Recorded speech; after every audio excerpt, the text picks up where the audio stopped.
Hello students, आज हम पढ़ने वाले हैं पॉइजन डिस्ट्रीब्यूशन के बारे में। तो ये वीडियो देखने के बाद आपके पॉइजन डिस्ट्रीब्यूशन रिलेटेड सारे कंसेप्ट हो जाएंगे crystal clear. So I hope you are ready with your pen and paper. So without wasting much time let us start this video. तो सबसे पहले तो क्वेश्चन आएगा कि ये जो पॉइजन डिस्ट्रीब्यूशन है ये कब काम आता है, यानी कि न्यूमेरिकल जो है उसे पॉइजन डिस्ट्रीब्यूशन से हमें कब सॉल्व करना जरूरी हो जाता है। तो उसका सिंपल सा आंसर है कि अगर न्यूमेरिकल के अंदर जो नंबर ऑफ इवेंट्स है यानी कि n की वैल्यू है वो अगर बहुत ही ज्यादा है तब हमें पॉइजन डिस्ट्रीब्यूशन का यूज करके उसे सॉल्व करना होता है।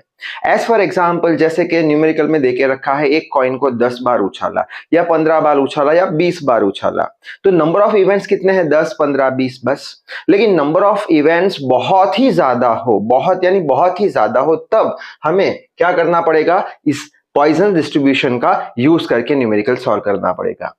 दूसरा कंडीशन क्या है पॉइजन डिस्ट्रीब्यूशन से न्यूमेरिकल को सॉल्व करने का? कि न्यूमेरिकल के अंदर अगर जो प्रोबेबिलिटी है सक्सेस और फेलियर की यानी P और Q अगर वो बहुत ही ज्यादा कम होती है तब जाके हमें पॉइजन डिस्ट्रीब्यूशन का यूज करना पड़ेगा। यानी दो चीज का हमें ध्यान रखना पड़ेगा। कौन सा? अगर नंबर ऑफ इवेंट बहुत ही ज्यादा है और जो सक्सेस होने की या फेलियर होने की प्रोबेबिलिटी P या फिर Q अगर बहुत ही ज्यादा कम है तब पॉइजन डिस्ट्रीब्यूशन का हमें यूज करना है।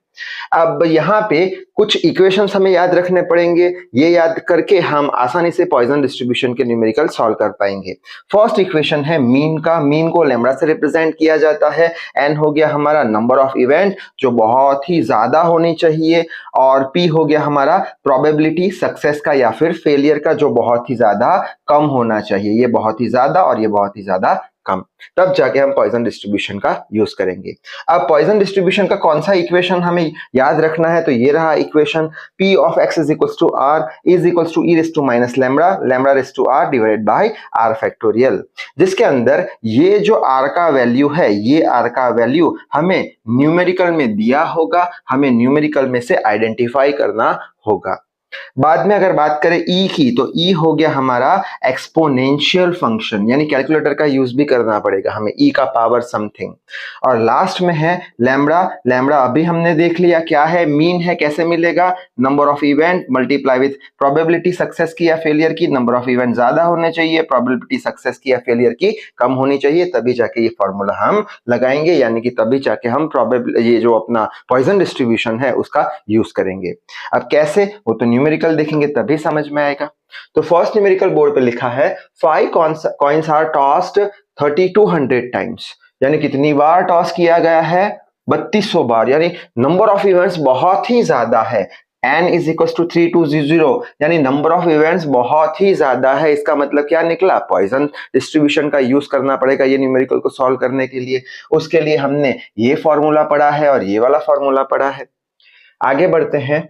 What is the probability of getting 5 heads? ठीक है, What is the probability of getting 5 heads? यानी heads क्या हो गए? हमारे सक्सेस हो गए।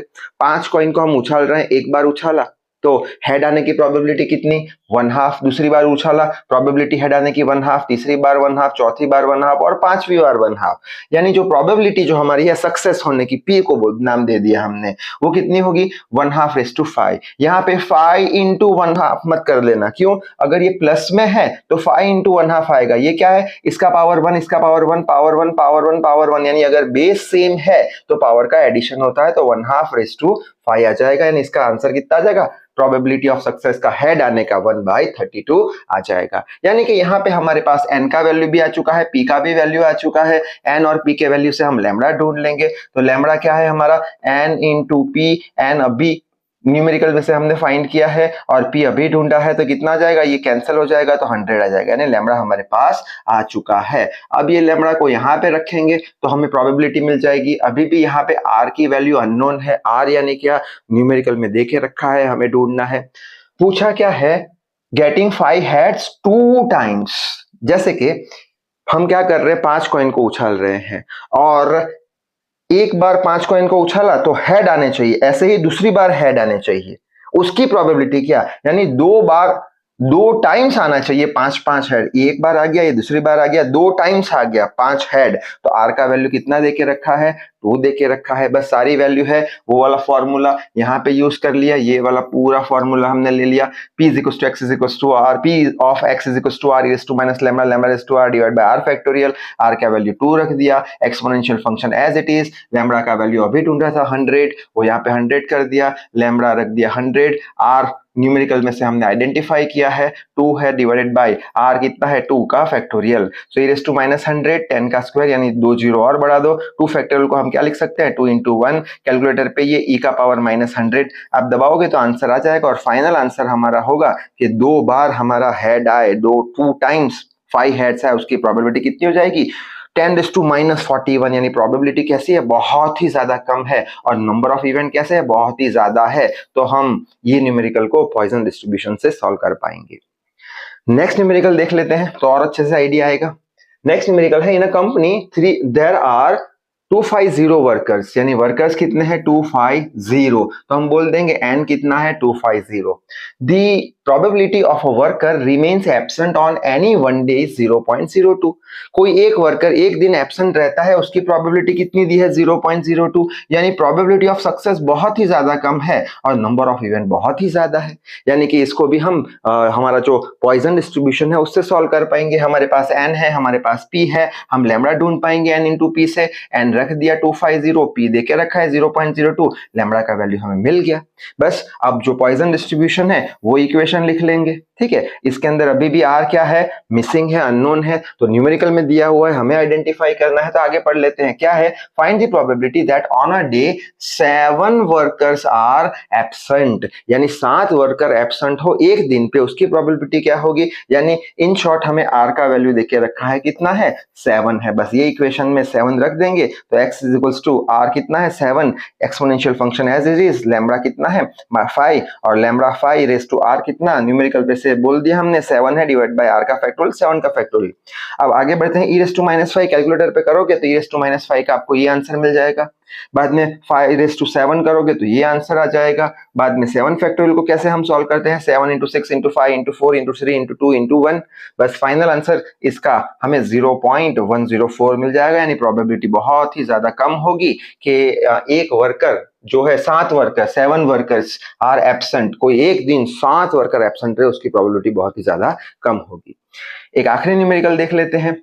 क्वेश्चन है, suppose x has Poisson distribution, तो यहाँ पे क्लियर कट देके रखा है, पॉइजन डिस्ट्रीब्यूशन से ही सॉल्व करना है हमें। If p of x is equal to 2 is equal to 2/3 times of p of x is equal to 1, ये कंडीशन हमें देके रखी है, तो हमें क्या फाइंड करना है, तो हमें फाइंड करना है p of x is equal to 0 find करना है। ये इक्वेशन हमें दिया हुआ है, ये इक्वेशन पे से हमें ये जो p of x is equal to 0 है उसका आंसर फाइंड करना है। तो कैसे फाइंड करेंगे, तो ये इक्वेशन लिख लिया यहाँ पे एज इट इज, ठीक है, p को of x is equal to 2 is equal to 2/3 p of x is equal to 1, ठीक है। अब p of x is equal to r का फॉर्मूला अब भी हम पढ़ चुके हैं, कौन सा था, p of x is equal to r का e raise to minus lambda, lambda raise to r, r factorial, बस। तो ये क्या है, r का वैल्यू कितना है 2 है, तो लिख लेते हैं e raise to minus lambda as it is लिख लिया, लैम्डा रेज़ टू r का वैल्यू ये रहा, कितना रखेंगे, इसमें दिया हुआ है r का value 2 divided by r factorial 2 factorial, ये साइड क्या करेंगे 2/3 एज इट इज लिख लिया, p of x is equal to 1, यानी r का वैल्यू यहाँ पे क्या है 1 है, यानी यहाँ से e raise to minus lambda लिख लिया, लैम्डा रेज़ टू r का वैल्यू कितना रख दिया 1 रख दिया, डिवाइडेड बाय r फैक्टोरियल, यानी कितना 1 फैक्टोरियल होगा। यहाँ पे हम क्या देख सकते हैं कि lambda raise to e raise to minus lambda, e raise to minus lambda cancel, so lambda square आ जाएगा 2 फैक्टोरियल, ये 2/3, ये लैम्डा रेज़ टू 1 है, डिवाइड बाय 1 फैक्टोरियल, यहाँ से एक लैम्डा कैंसिल हो जाएगा यहाँ, तो लैम्डा डिवाइडेड बाय 2 फैक्टोरियल को हम 2 इंटू 1 लिख लेंगे, और यहाँ पे क्या बचेगा 2/3, 1 फैक्टोरियल का आंसर कितना आता है 1, ठीक है। बस अब यहाँ पे लैम्डा को सब्जेक्ट बनाएंगे, 4 ऊपर जाएगा तो लैम्डा बराबर 4/3 हमें मिल जाएगा, यानी लैम्डा की वैल्यू अब हमें मिल चुकी है। अब हम आसानी से p of x is equal to 0 ढूंढ पाएंगे, हमें इक्वेशन पता है ये वाला, सेम इक्वेशन यहाँ पे हम रख देंगे, क्या है p of x is equals to r e raised to minus lambda lambda raised to r factorial e raised to lambda का वैल्यू अभी हमने ढूंढा -4/3 into lambda 4/3 r का वैल्यू कितना देके रखा है x is equals to r तो 0 divided by r factorial यानी 0 factorial।